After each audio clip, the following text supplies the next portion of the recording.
13 जून 2025। यह कहानी है रोहन की, एक लेखक जो शांति की तलाश में पहाड़ों के बीच बने एक पुराने सुनसान घर में रहने आया था। उसे लगा था यहां उसे सुकून मिलेगा, लेकिन उसे नहीं पता था कि यह घर उसकी जिंदगी बदल देगा। पहली रात बाहर घना अंधेरा और कमरे में सिर्फ घड़ी की टिक टिक। अचानक उसे लगा जैसे कोई उसके पीछे खड़ा है। पलट कर देखा, कोई नहीं। फिर दीवारों से हल्की हल्की फुसफुसाहटें आने लगीं, जैसे कोई बहुत धीरे धीरे कुछ कह रहा हो।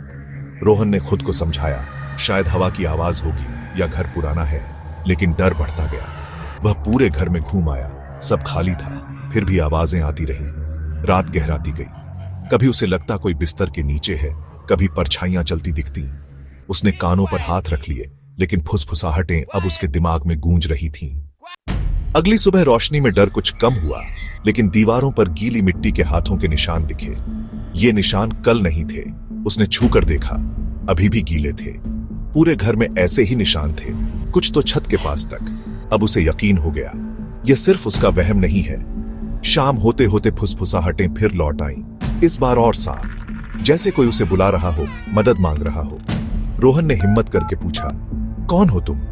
लेकिन जवाब में बस रहस्यमयी फुसफुसाहटें। रात में उसे लगा बिस्तर हिल रहा है, जैसे कोई नीचे से खींच रहा हो।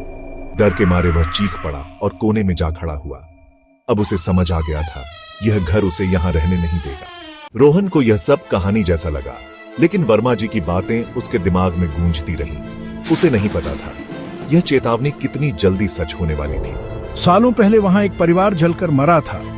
उनकी आत्माएं दीवारों में कैद हैं, हर आने वाले को बुलाती हैं। वो फुसफुसाहटें, वो निशान, सब तुम्हें बुलाने का तरीका है। अगर रुके रहे तो तुम भी दीवारों का हिस्सा बन जाओगे।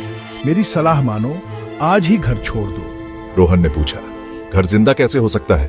बेटा, उस घर में जाना बहुत बड़ी गलती है। वह घर जिंदा है और जो भी वहां जाता है उसे अपना बना लेता है। अगले दिन रोहन गांव गया और वहां के बुजुर्ग मिस्टर वर्मा से मिला। दीवारों में धुंधले चेहरे उभरते हैं, एक आदमी, औरत, बच्चा। वे रोहन को खींचने की कोशिश करते हैं। वह चीखते हुए जाग जाता है, पसीने में तरबतर। सुबह उठकर देखता है, पैरों पर वही गीली मिट्टी लगी है जैसी दीवारों पर थी। अब उसे यकीन हो गया, सपना सिर्फ सपना नहीं था, घर उसे अपनी पकड़ में ले रहा था। डरावनी हंसी। हमारे साथ आ जाओ, यहाँ कोई दर्द नहीं है। उस रात रोहन को डरावना सपना आया। वह एक अंधेरे कमरे में बंद है, चारों ओर मिट्टी के हाथों के निशान। दीवारें हिलने लगती हैं, पानी टपकता है और वे उसकी ओर बढ़ती हैं। दीवारें अब पिघलने लगी थीं। अब तुम भी हमारे साथ रहोगे, हमेशा के लिए।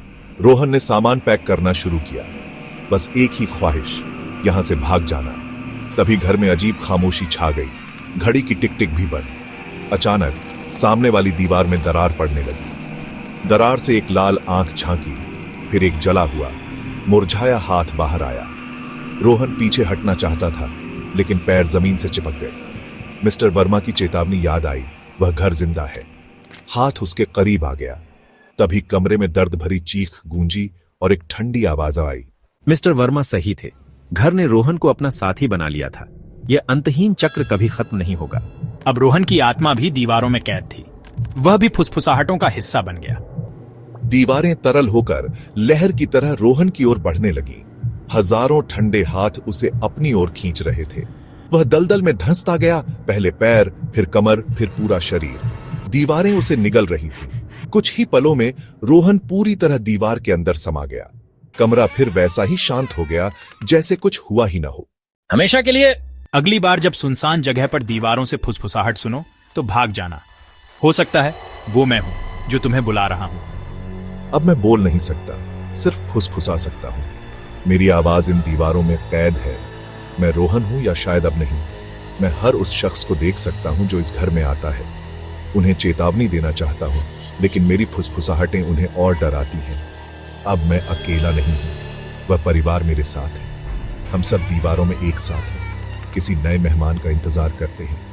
अगर आप कभी इस घर के पास जाएं, तो मेरी चेतावनी याद रखना। दीवारों की फुसफुसाहटें अनसुनी कर देना। यह घर एक जाल है जिससे कोई वापस नहीं जा सकता।